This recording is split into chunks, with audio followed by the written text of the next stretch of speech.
like these kids are on the beat. Well, Whoa! hey, There you go. Here we go. Wearing my fundoshi, getting ready. Woo! That's not a fundoshi. Maya, you crack me up.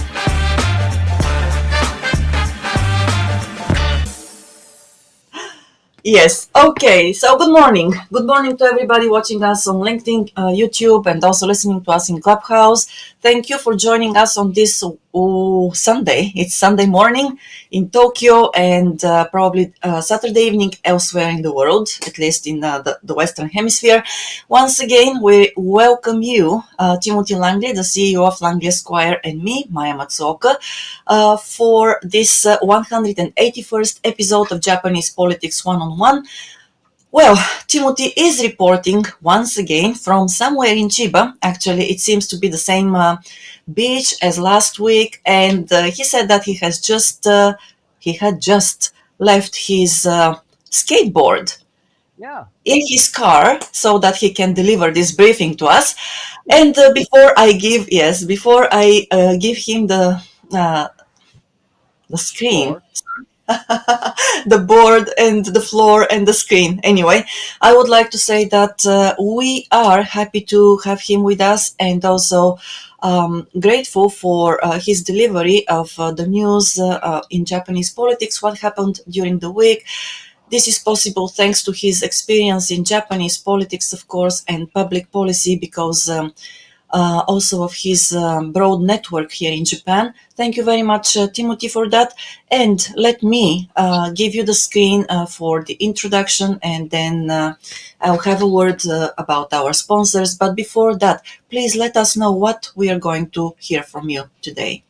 Thank you very much, Maya, and good morning, everybody. Today is July 28th, 2024. This is the last weekend in July. August starts on Thursday. Oh my God, where did July go? It was such an epical month. My God, so much has happened. The Olympics started, what, 2 days ago? Officially, they started yesterday on Saturday. There were a couple of games. There was the sevens. There was some soccer games on Thursday. On Friday, they had a couple of other games, and then on Saturday they had the opening ceremony. The LDP Oversight Committee was established this week. The 11 members that are going to help the chairman, Mr. Aizawa, to run a campaign to elect the next president of the LDP. They will set the date. I predict the date will probably be around the maybe the 10th or the 8th of September, culminating in election on the 20th. But it could change a little bit. These are the guys, these 11 people plus the chairman will decide that. But at least the composition has been decided. In the past, it was decided based on factional strength. Whoever had the largest number of members in their faction got the largest number of people in the committee to re-elect or to elect the president of the LDP. That's going to be in September. The composition is a little bit different, a little bit curious this time, but I'll get into that later. Japan and the United States, 2+2 starts today, probably after the show. I guess the Secretary Blinken and Lloyd Austin wanted to catch this briefing before they go into that very important 2+2. The yen stands at 153, an incredible strengthening of the yen from 162 to 152 over a span of maybe 2 weeks. It's just incredible. The Prime Minister is visiting, as his campaign, his nationwide campaign, and he was traveling overseas last week. He's trying to beat the drum about how active he is, how proliferate uh, um, he is as the Prime Minister defending and promoting Japan. He was in Hokkaido yesterday promoting Rapidus and also announcing that the Japanese government in the next diet session is going to pass a law on the replenishment and the support that advanced chips are going to get, not just in TSMC in Kumamoto, but also in Hokkaido as well. There are 2 months left in Mr. Kishida's term. He is acutely aware of that. Less than 2 months. Today's the 28th. The election will be on the 20th of September. and we're entering August just very briefly, as I said. Um, Tuesday, as everybody knows, President Biden dropped out of the campaign to replace himself as president of the United States. Within days, Kamala Harris, the vice president, was kind of nominated to be the shoe-in for candidate for president. A lot going on there. A lot going on in the United States. That in piecemeal fashion, even some of these incidents, somebody getting assassinated, or the election of the re-election campaign, or shifting out candidates, or having a convention, these things are significant in and of themselves, and this has all been compressed into a very, very brief period of time. So it's a tumultuous time in U.S. Japanese politics as well. There's a lot going on. I'm going to get into that. The minimum wage is announced to rise an enormous 50 yen per hour for the minimum wage. That means the people who are at the very bottom of the scale. And also the implication is that it's going to increase wages at throughout the entire scale. But this was announced on Wednesday. This is a 33-cent improvement of wages in U.S. dollar terms. And so that means the minimum wage now exceeds 1,000 yen per hour. It now is at 1,054 yen per hour work for the minimum wage. That means, laborers probably don't even get the minimum wage. They get something higher than that. But the basic entry level, that works out to about $6.85 per hour in U.S. dollar terms. This is a 4.98, just under 5% increase. It's the largest since 1982. And although it's no surprise to us that are following it, the population of Japan has fallen, but it's been falling so enormously that it has received the attention of the Cultural Affairs Committee. It has fallen. The Japanese population has fallen more than 500,000 people over the last 12 months. 531,000 to be exact. And now the entire population of Japan is 124 million people. That's about 10% of that population lives in the Kanto region. And at the same time as the Japanese population continues to decrease, rather precipitously actually, the foreign population has begun to increase as well. So the foreign population, is now at 3.3 million, 11% increase since this time last year.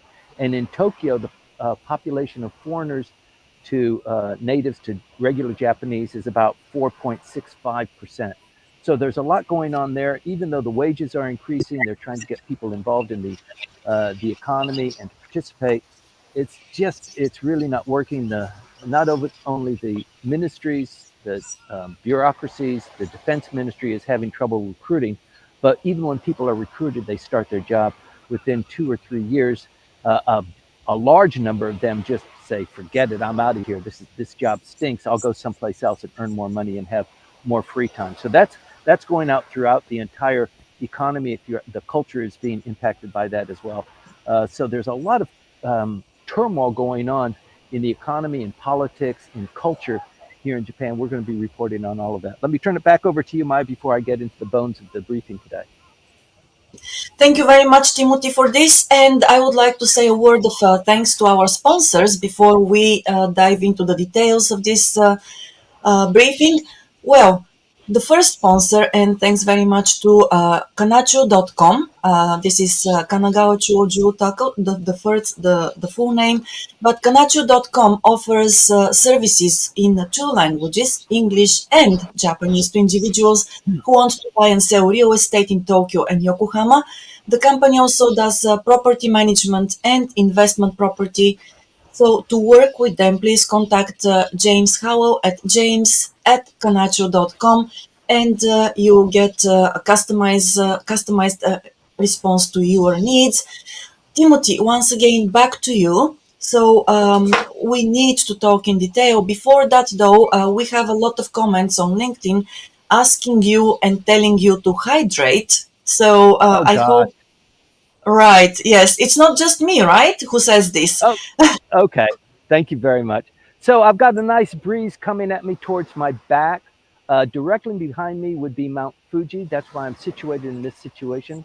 A little bit of cloudiness is covering her, so I don't think you'll see her today. But the Yokohama Peninsula is right behind me, so the corridor where the enormous cargo Mhm. ships pass back and forth, you'll probably see those in the background. There's a lot going on here on the beach. This is the same beach as you said. You've got a bunch of people down here, down the beach, that are doing Right. practicing on traditional Japanese um, boats. A lot of high school and college kids in Fundoshi practicing. It's very interesting there. I am in the same location I was last week, but I do have it's not a sombrero, but I do have a hat on. Um, and Better I've than. got my gear covered up in the shade, so hopefully we won't shut down because of the heat. But thank you very much for your concern, everybody.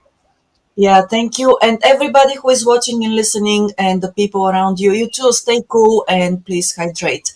Timothy, let's continue then.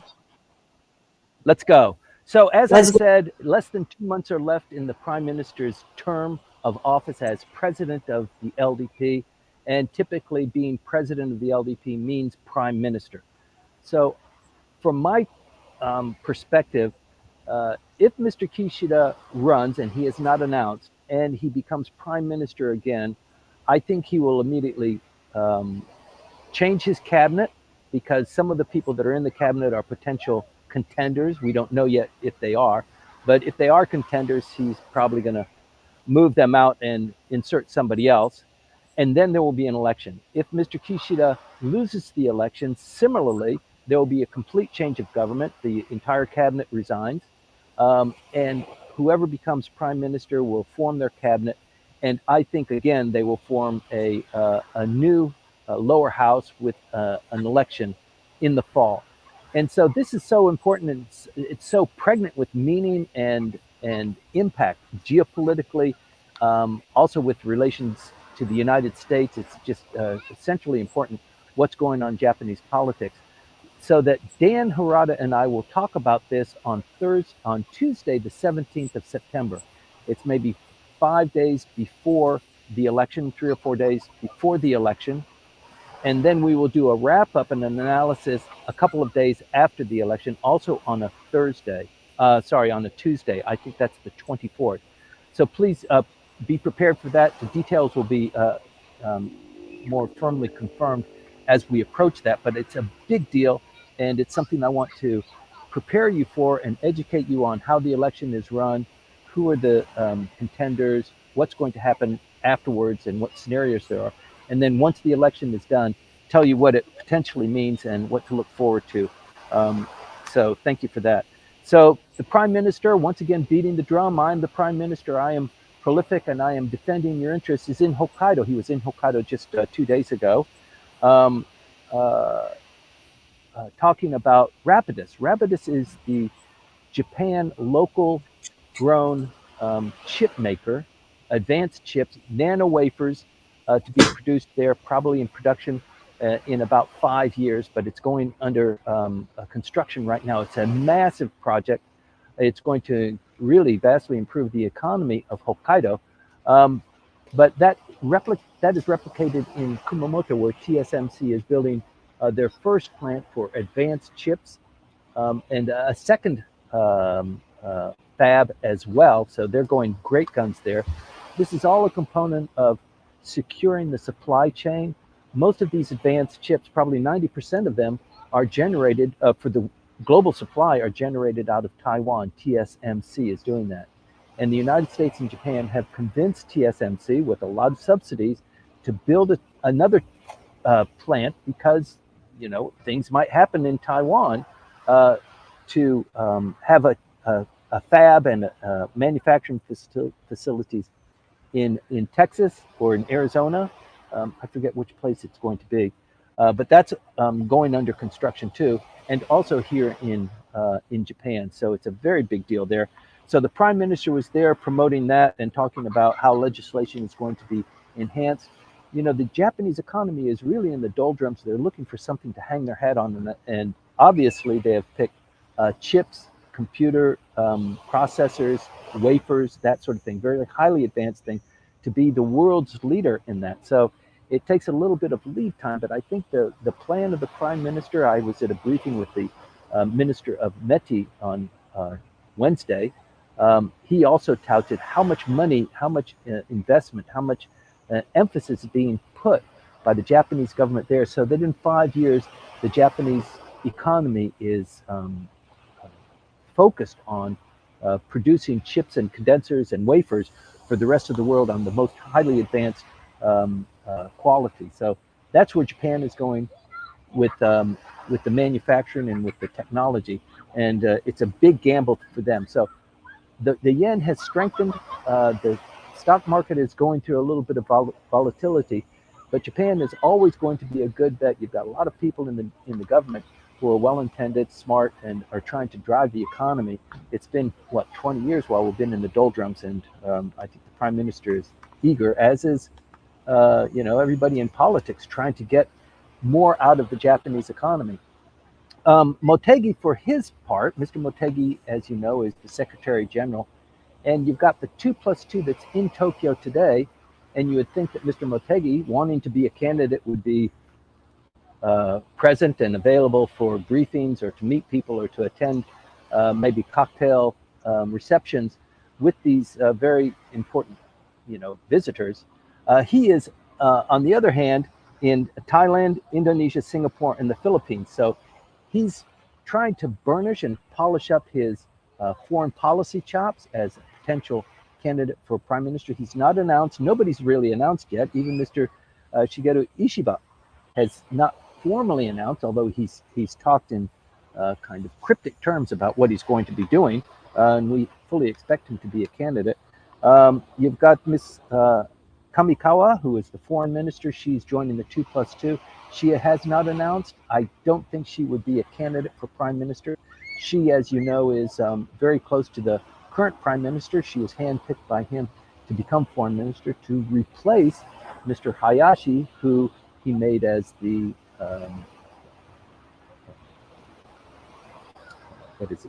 chief cabinet secretary. And Mr. Hayashi, as I've long said, is a very polished, very astute politician. He comes from Yamaguchi, the same prefecture as Mr. Abe. He's there this week, actually this weekend, talking about how he is supporting Mr. Kishida, how the Kishida administration is here for the long haul and what they're going to be doing. And it's a pretty big deal for the chief cabinet secretary to be traveling. That's his home base, in fact. But I think a lot of people are gearing up for the eventuality of a lower house election, and that's why I'm pretty strong on predicting that once there is an election of the president for the LDP, the change of government for the president of the LDP to take over as prime minister, a new cabinet, and then an election. A lot of the signs are pointing to that. As far as other potential candidates, we've got Konotari, you got Mr. Ishiba, as I said earlier, and you've got the opposition party too. So people are couching their words. They're being very careful. They're being delicate.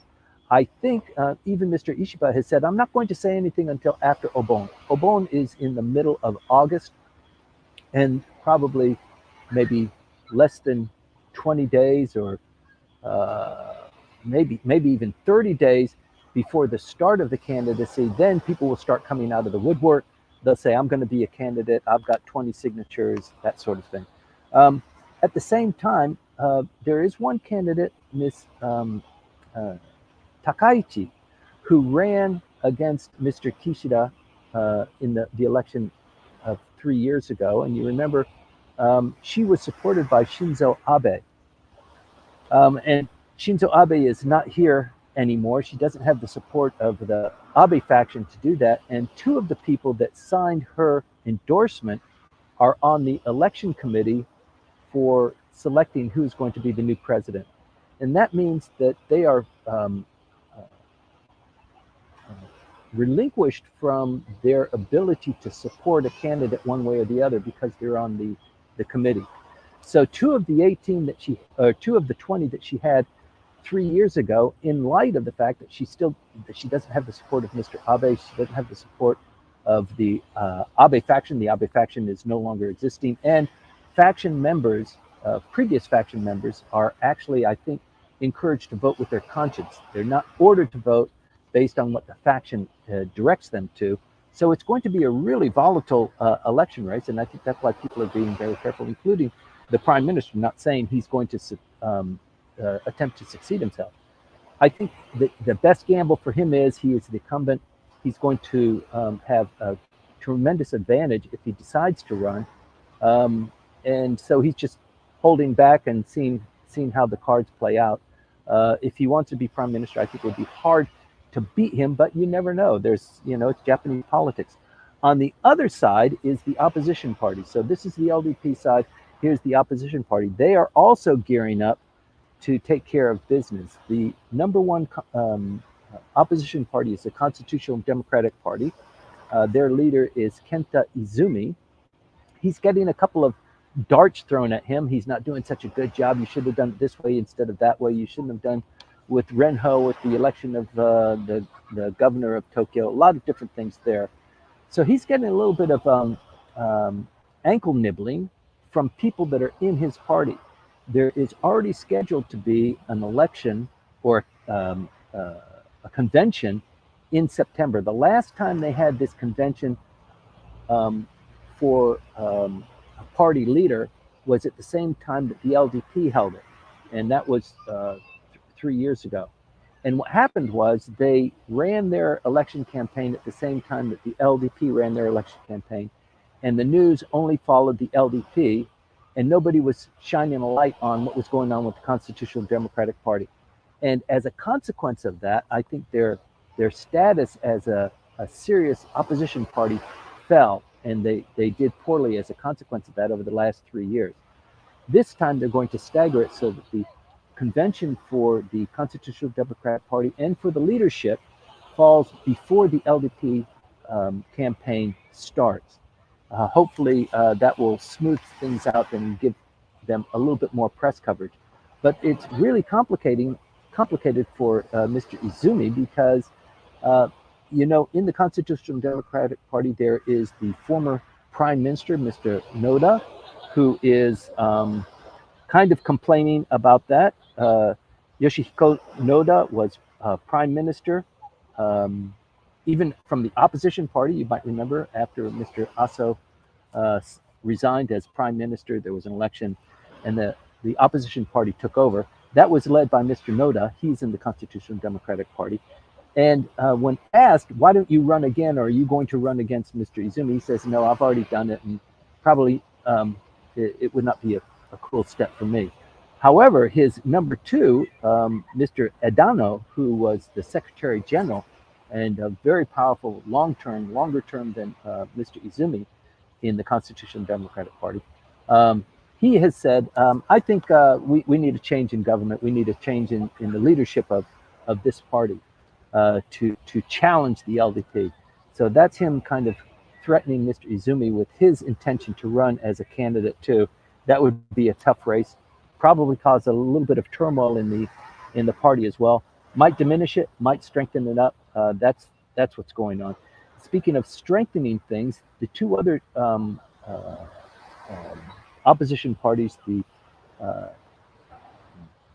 Ishin no Kai, which is headed by Mr. Baba, Nobuyuki Baba, a colleague of mine from many years ago, and the Democratic Party for the People, they've all gotten together to try and figure out if there's going to be another election. So they're 4 weeks in front of what we're talking about, but I think they also anticipate a general election, talking about how they can share resources and not challenge each other in really contentious election districts.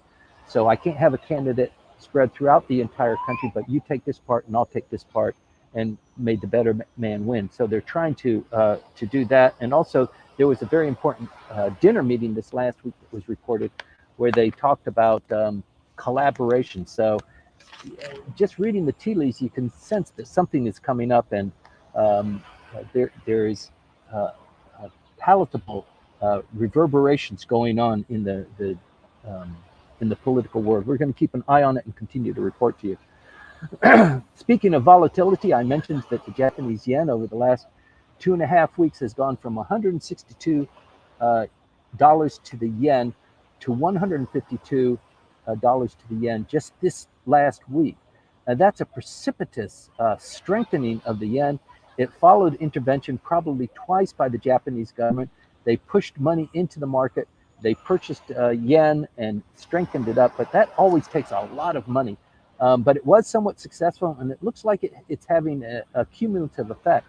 But it is very noteworthy that the Japanese yen is strengthening. That means that imports are becoming a little bit more expensive, but the Japanese, for selling products into the open market, are getting a better return for that.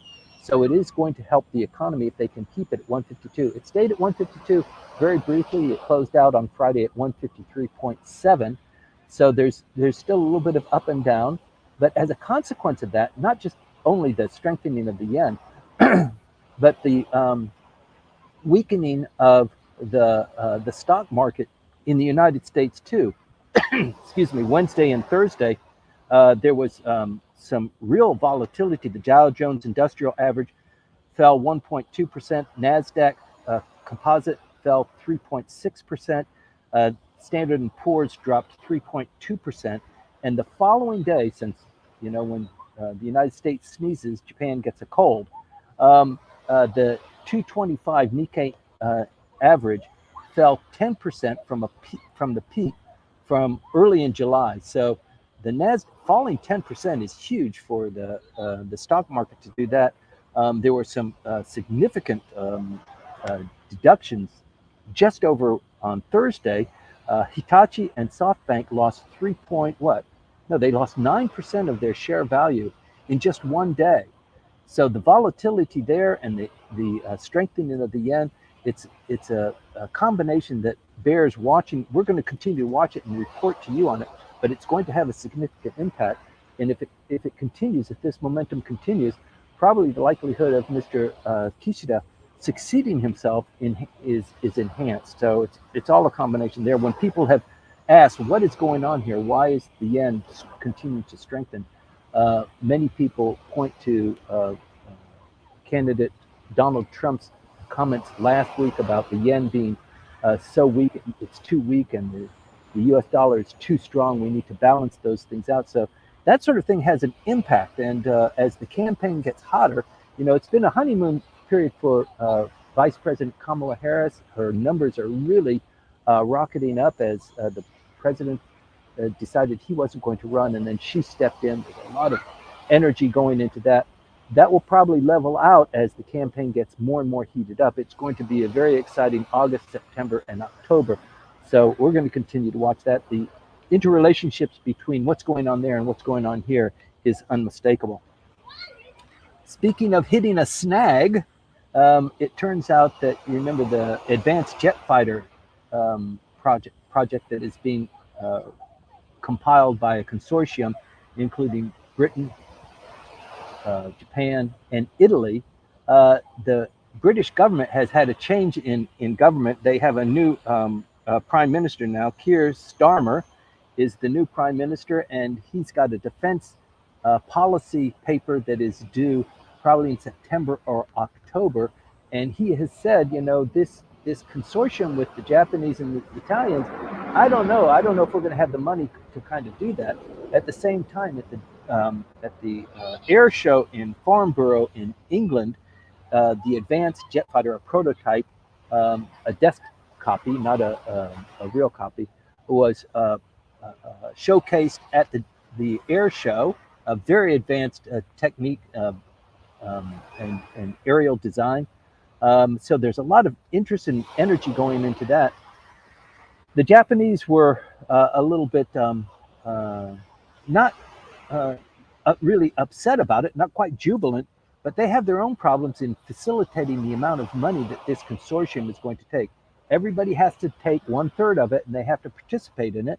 This meeting on Thursday was in London. The headquarters is going to be in London. The first chairman of the consortium is going to be Japanese. This is a big deal that they met this last week and discussed, if with the new government and the amount of money that apparently the British are thinking that maybe the advanced jet fighter is not the best way to confront Russia's building military operations. Maybe it's a different technology that we need to invest our time and money on. So they're considering that. And plus, the economy in Britain is taking a bit of a beating as well. So they're trying to consider what they're going to do, as the Japanese and the Americans and everybody else does too. I mean, it's not just a localized economic depression that is being suffered by the Japanese. It's the Italians are suffering from it too. So I think the project is still going on. 2035 is the time when the first jets will fly on a basis for flights and for selling to individual militaries around the world. So it's something to greatly look forward to, but it's a long project. And let's see how that one plays out. Moving on, it seems like the Chinese are shifting a little bit of their strategy. You might have noticed that a couple of weeks ago, the Chinese Coast Guard attacked a supply vessel going to resupply a grounded Philippine freighter on a shoal. It's not quite an island, but they grounded the ship on the island. It's full of Marines. They're manning it.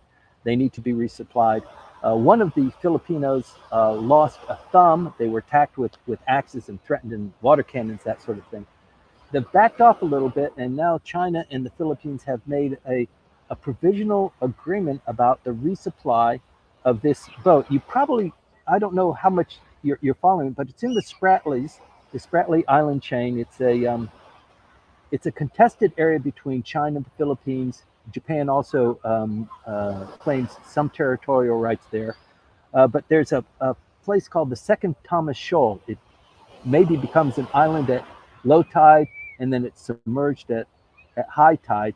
But a Philippine freighter was grounded there, and it's not quite a habited island. So it's inhabited. It's not even quite an island. So it's a little bit of a stretch of the language there. The Philippines is trying to establish their exclusive economic control there, and the Chinese, of course, are ignoring that and saying that, we're not going to acknowledge that. So they've reached something of agreement. So hopefully no more thumbs are lost in this kind of battle. On the other hand, though, the Chinese are now inserting or insisting on fishing rights. They've imposed They've imposed a fishing ban in certain areas that are not specifically controlled by China, and they're enforcing that. They've boarded tourist boats. It boarded them. I mean, that means Chinese Coast Guard soldiers have boarded the tourist boats from Taiwan. They've checked people's papers. They haven't really molested people or manhandled them, but they've done that and then gone back. And on the fishing vessels, they have captured some and taken these fishing vessels that they say have violated their fishing prohibitions back to China. So there's a lot of discussion going on there on returning those fishermen, and also this aggressive use of their interpretation of what Chinese territorial rights are. At the same time, for the first time, Chinese and Russian bombers, advanced bombers, had dual exercises near Alaska and Canada. American and Canadian jets were scrambled. I think this was on Wednesday. This is a pretty big deal. NORAD announced that they were coming in. It looked like they might be invading American airspace. So the jets were scrambled. American F-16 and F-35s and Canadian CF-18s were scrambled to go up there. They took pictures of these new of the new Chinese bomber, the H-6 bomber, for the first time. So this is once again just a quiet escalation. Many people that are following this sort of thing have predicted this and said, with Kamala Harris now coming in and Joe Biden stepping out, there's a lot of volatility going on with the United States. And should something happen, who's going to be the leader in chief? Who's going to be the decider? And Kamala Harris, without that kind of technical background, Joe Biden had great foreign policy chops. I mean, that's something he excelled at or was participating in throughout his entire career. So forget for the fact that he has somewhat of a diminished capacity. This change of leaders opens an opportunity. You've got an election campaign. Is it going to be Trump? Is it going to be Kamala Harris? What's going on there? So during a time of turmoil, the Chinese might make certain moves, and you can see that going on now. I've gone on long enough, Maya. I apologize. Yes, it is hot here. Um, I'd like to turn it back over to you and take a Q&A. And by the way, everybody, I don't have all the answers. I'm just reporting to you what's hit my radar, what I think is important to you. If there are issues that you have, if there's things that you want to talk about, let's talk about them. And I always welcome corrections and improvements on what it is that we're doing. Thank you very much for tuning in. Maya? You're going to turn on your mic one of these days. I just know it. I know it. Yeah, because I didn't want you to say, that you could hear me strangling my cat. My cat is, yes, sleeping nicely in the other room. I lost you on screen, Timothy. So, but to everybody who is watching us, thank you very much indeed for being with us on this Sunday morning. And I would like to say thank you to our other sponsor, Houze Inc.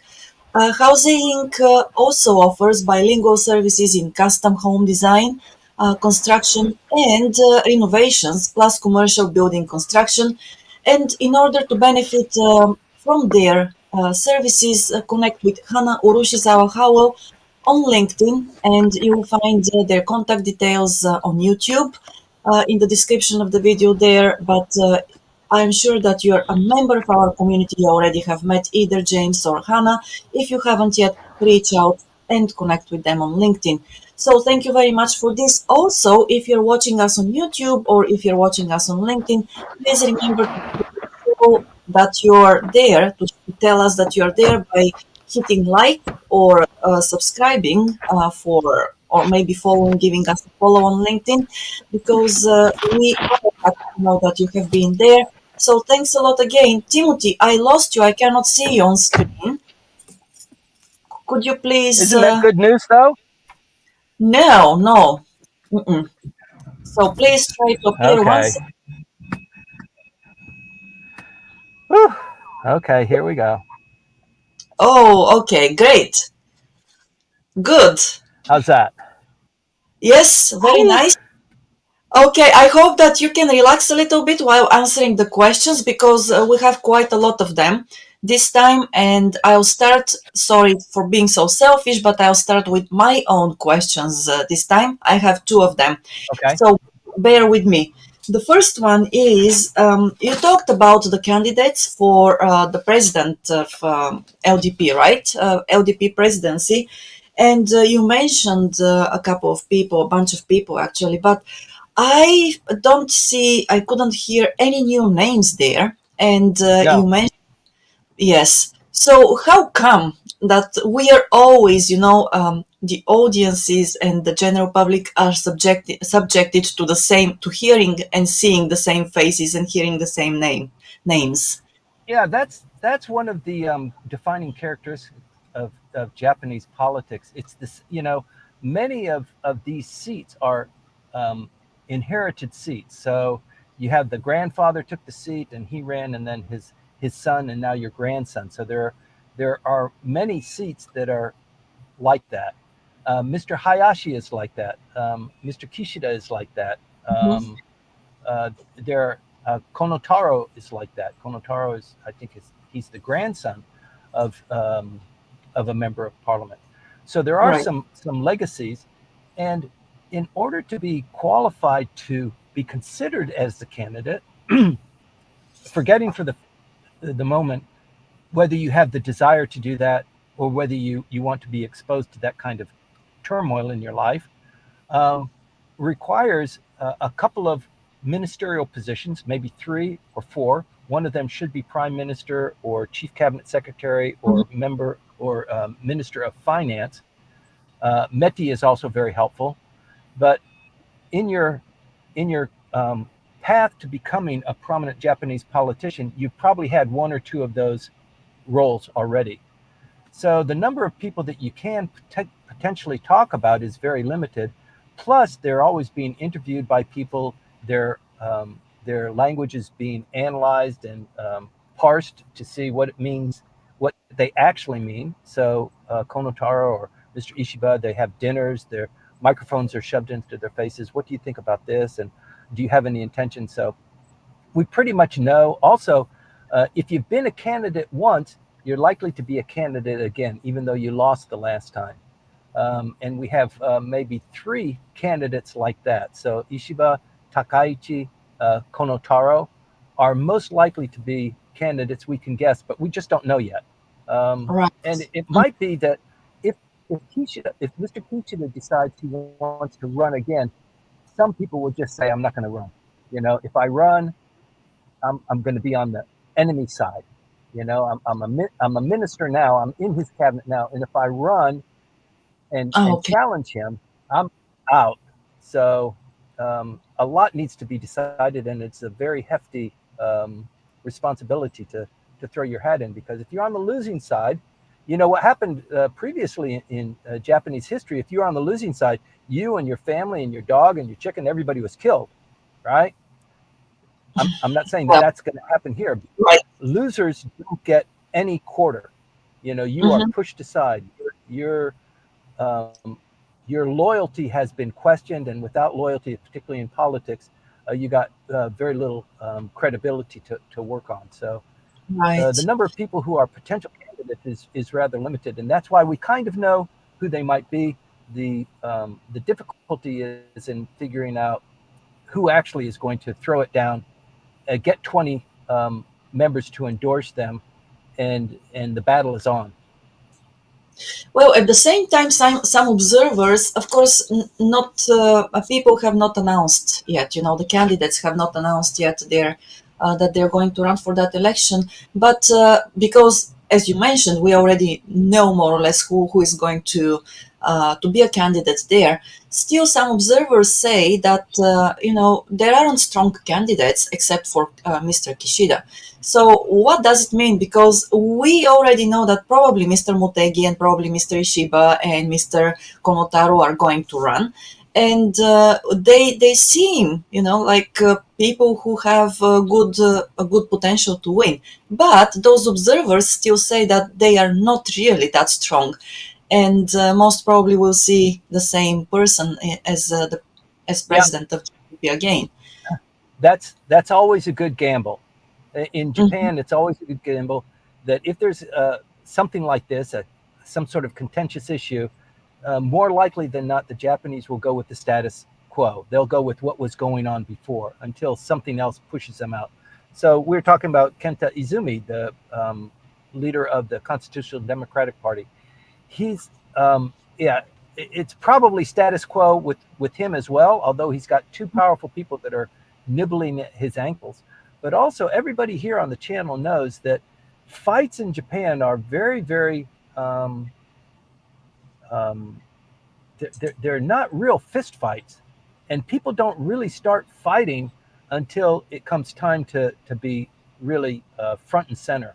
So although Mr. Ishiba, Mr. Kono, Mr. Motegi, they have distinctly negative views about the prime minister, they're not going to say it. You can only kind of guess it and say it like I said it, right? Mhm. Without really giving specifics, because they're still in the administration. They still want to be liked. They don't want to generate controversy.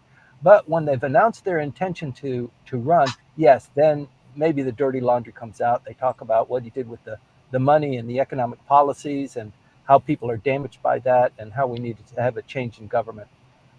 On the other side, the opposition party doesn't hold back, right? The opposition party wags their finger and criticizes, and the amount of time that they're given to do that is very restricted, very limited by the ruling coalition of the LDP and Komeito.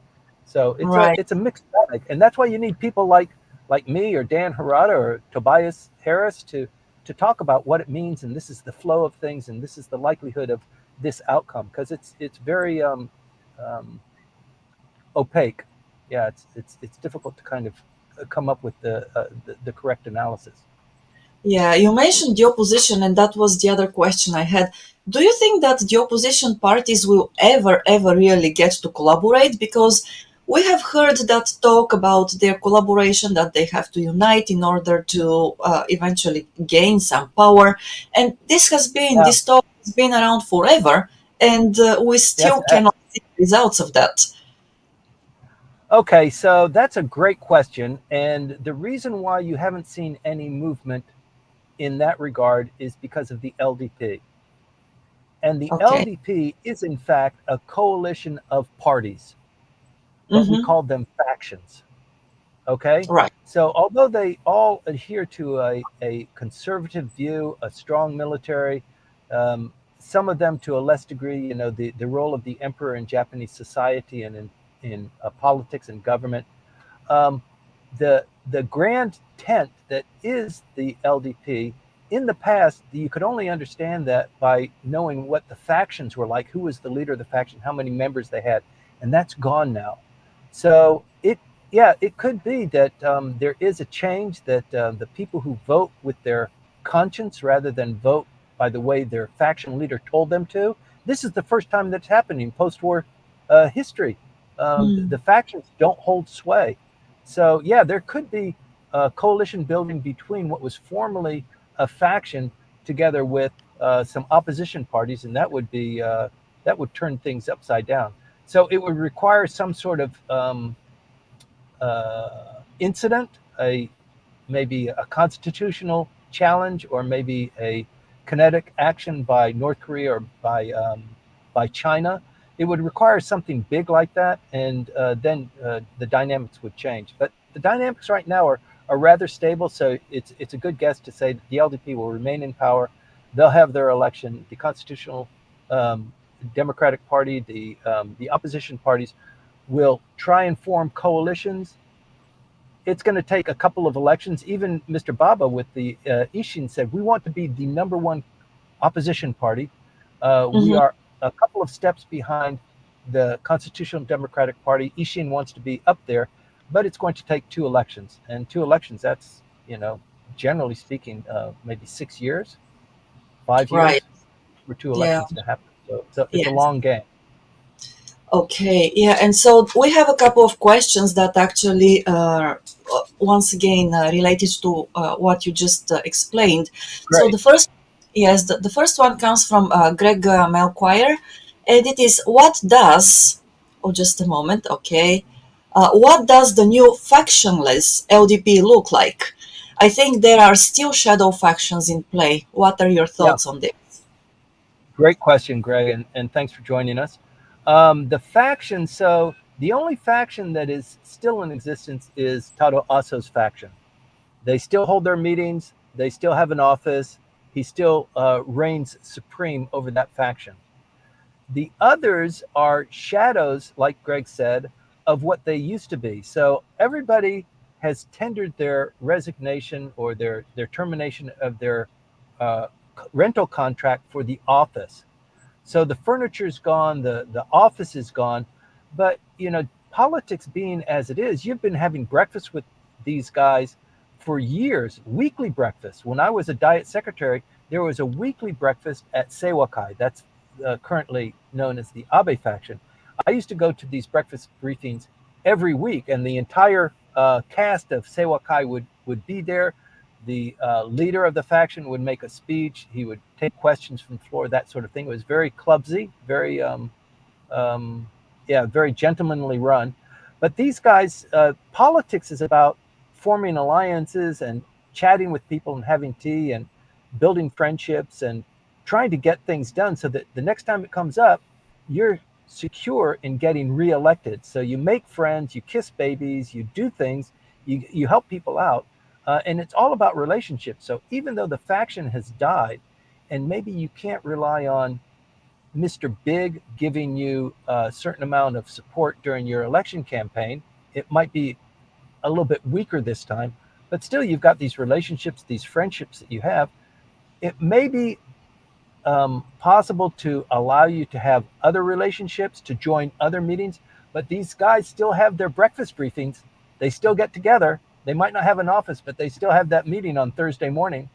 So yeah, uh, some people would say, it's just a ruse for political, for public consumption. We've closed down the factions. Mhm. We don't have the fact it's dirty, and it's because of that dirty Shinzo Abe and all that money. But time will tell.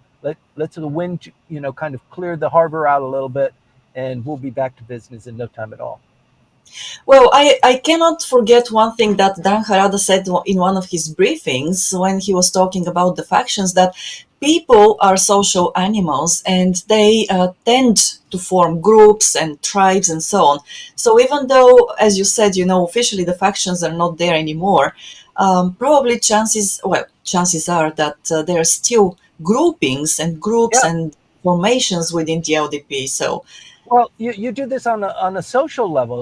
People you mhm, went to high school with, you have a social group there. People that are in your neighborhood, you have kids. The people who have the same kids.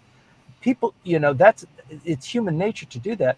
And in politics, not only are you encouraged to do that, that's part of your business. You need to have 10 people coalesce with you to make a point about a certain issue. And if you don't have 10, if you only have 9, it's maybe not strong enough. So it behooves you to be friendly, to have alliances, to make people indebted to you because of things that you've done for them. mhm, right. Okay, and then I'll continue with the question from Yuka. Yuka, thank you very much for the question on LinkedIn. Yuka writes, I heard that Mr. Ishiba hosted a study session which attracted only 12 participants. Yes. I'm aware that the LDP present. Okay, okay. So basically, to run for the president, the presidency of LDP, you need to have 20 supporters. So does this mean that he is not going to gain sufficient support because there are only 12 people attending that study session? Is the Okay. participant in a study group a good predictor It's of pretty good predictor, yeah. So Mhm. this is from who? Yuka? Yuka? Yes. Okay, thank you for the question, Yuka. And what you're saying about Mr. Ishiba, Ishiba he's actually a little bit more powerful than having only 12 people show up. Mhm. I have I would say colleagues, friends who are in the diet now, and I go to their breakfast briefings, and I've never been to one where there's been less than 30 people. There are a lot of people that go, their supporters go. For Mr. Ishiba, I think he could just send out a note and saying, I'm going to have a breakfast briefing. You'd have 60, 80, 100 people show up immediately. The same issue was reported with Sanai Takaichi. Sanai Takaichi was a candidate for prime minister the last time. She got 20 endorsements, and she was a candidate. She lost in the first round. She wants to be a candidate this time too, and she's had a study group that also, similar to what Yuka is saying, didn't attract more than it didn't attract 20 people. So it's an indicator of who might support her. But now you've got a lot of quiet supporters. Uh, they'll say to you privately, "I'll support you under certain conditions," and let I don't want to be public about it because then it might burn bridges for me. So people are very delicate here. And then when push comes to shove, it's more like, I told you I would support you, and it looks like I will support you, but should you win, who's going to be your foreign minister? Right now, you got the horse trading because you've got to have the 20, and in order to gain their support, sometimes you have to offer bennies in advance. So there's that is going on as well. All right, so thank you for that. We have another question about the internal politics and the economy, and once we go through it, we'll go to the questions of Sorry, I'm trying to keep my computer out of the sunshine. I don't know what's right. going to. Okay, I hope that it doesn't overheat. All Me right, so too. right, yes. So after we are gone through the questions about internal politics and the economy, we'll address the questions about, the United States politics and how they impact Japan. So first, from Surya Bumantara on YouTube, we have the question first. Kishida recently visited Rapidus chip plant and his administration pledges funding guarantee to them. What are your thoughts on this? Do you think that Rapidus will be able to produce okay, two Yes. nanometers chips by 2027? It's just 3 years from now. Yeah, it's the same thing with a lot of technologies that are coming out. They're building the production site in the anticipation. It's like with the storage batteries. We had a briefing on that just last week, Maya, you'll remember. Yes, I Um, do. they're they're building the production sites now to be able to accommodate technology that they don't have now.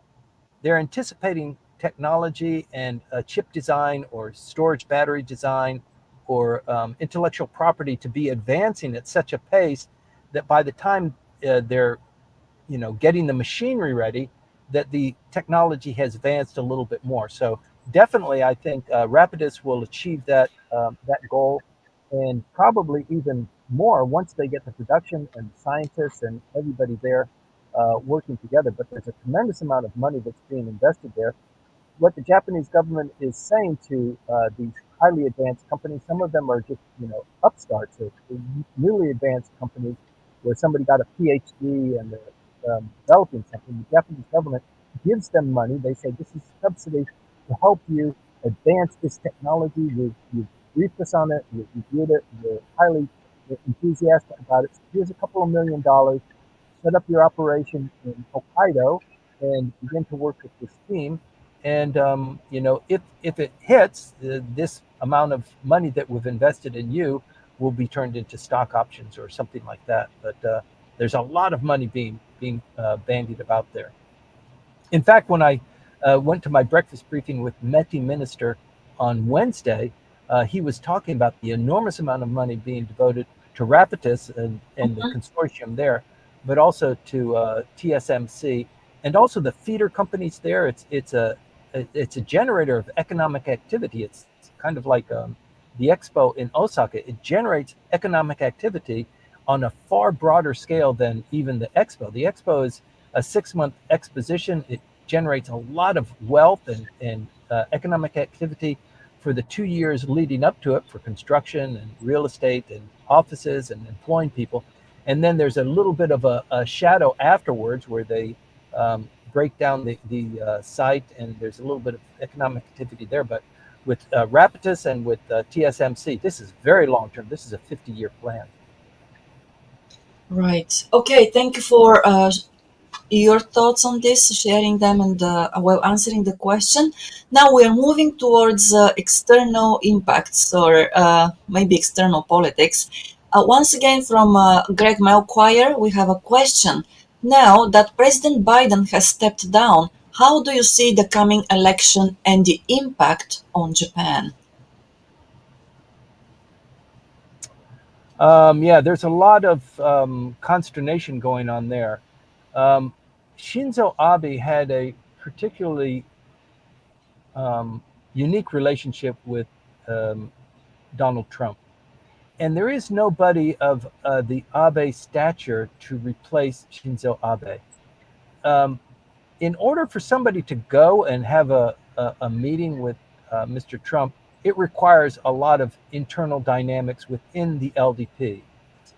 Taro Aso was able to achieve that and went and visited Trump in New York maybe 3, 4 weeks ago, and I think that was widely reported. Um, he, I don't think he is the person replace Shinzo Abe as a Trump confidant or Trump whisperer, but there are a lot of people that are aspiring to that, including Motegi. Mr. Motegi was instrumental in the trade negotiations and dealt with Trump through his lieutenants and his surrogates. They probably met once or twice. Um, but I think a lot of people want to be identified as the person to develop that relationship. For example, Konotaro was talking about the weakness of the yen and mirroring some of the comments that were made by Donald Trump. I guess as a maybe this is too much to say, but maybe as a way to ingratiate himself. But there's no way that Konotaro can go to New York and try and open a meeting with Donald Trump without the entire LDP leadership knowing about it and authorizing it. He can't just jump on an airplane. Motegi can't do that. Mr. Ishiba cannot do that. So it's very highly guarded, and I think they haven't quite identified. At least Mr. Aso got in. He had a meeting. It wasn't a sterling meeting, but it was a 1 hour meeting. Who knows? It's a great question, but certainly Donald Trump being president of the United States is going to have a serious impact on trade relations with Japan, and you need somebody that can deal with him and get the best out of that relationship. That individual has not been identified yet. And on the Right. other hand, you've got Kamala Harris, who is the vice president now, candidate for president. And should she be president, who's going to be uh, the Trump, not Trump whisperer, the Kamala Harris whisperer? Who's going to be the friendly person with her? That's a completely open box. Uh, we haven't even been able to delve into that. So Right. I think with the Japanese, they would prefer to have somebody like Trump, even in spite of some of the harshness that he had with trade relations and with, pay your fair share and his way of kind of robustly treating his allies. But I think that would be a preferable outcome than having somebody like Kamala Harris, who they really don't know. They don't have any insight in. They don't have any relations with. She hasn't Mhm. even developed her foreign policy experience. So it's really a kind of a scary scenario. Um, yeah, it's a little bit too early to talk too much about it, but a great Mhm. question that a lot of people are thinking about. Thanks, Maya. Yes. So thank you. The next question is again about with Trump's high velocity. Sorry, it's me. Okay. Oh, I'm starting from the beginning. With Trump's high velocity lead pois- uh, positioning attempt, do you think that his next term is clinched? This is once again from Greg. Thank you, Greg, for the Gosh. question. So, Greg, if I answer yes, half of my audience is going to be mad at me, and if I say no, then the other half is going to be mad at me.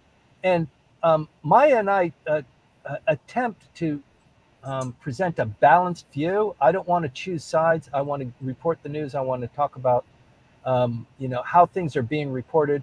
I'm not in a position to kind of guide a discussion or Mhm. even weigh in too much. I think my my situation as a commentator here on Japanese politics one on one is probably best preserved by avoiding that loaded question. Thank you very much, my friend. So it's a little bit too early to tell, but also I don't want to put my neck out too far. Right, Maya? Right, exactly. And of course, we have Janusz in Clubhouse saying that Kamala will win. And also, he says that I'm not sure if the Japanese will prefer criminal Trump as partner. I don't know what the case is because there are a lot of dynamics, here in Japan as well. And Yeah. Japanese tend to choose, as usual, they tend to choose, the person they know rather than somebody they don't know. But of course, there are exceptions to this as well, and like exceptions to everything. So thank you, Timothy, for this. I have to run through the questions and answer and the comments once again, but it seems that we have actually exhausted, all the questions for the moment. Timothy, you froze. Your screen froze. I hope that you can hear me.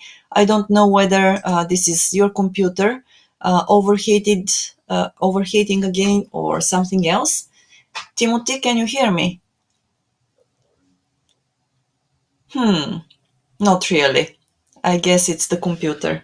All right. So, well, Once again, as Timothy said, here we talk about Japanese politics and how Japanese politics develops and what are basically the events that impact your business, your life in Japan, the public policies that are important for companies and individuals here.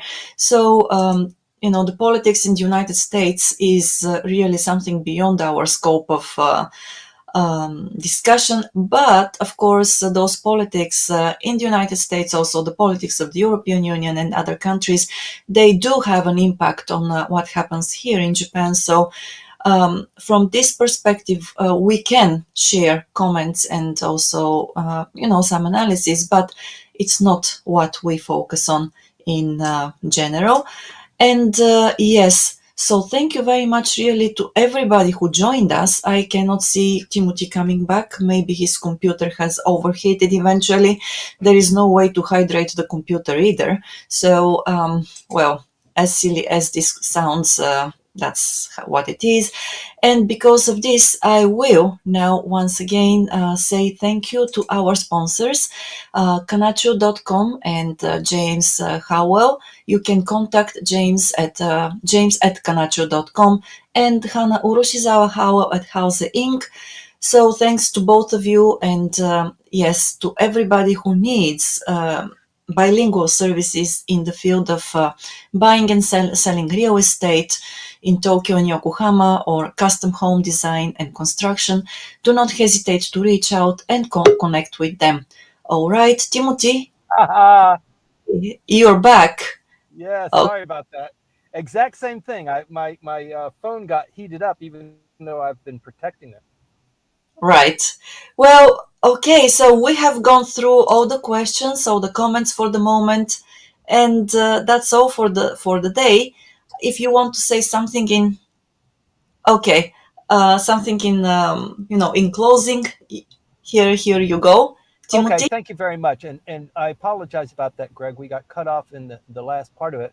But I mean, even for us here, we're studying about Japan and Japanese politics. It is inescapable the influence of what's going on in the United States.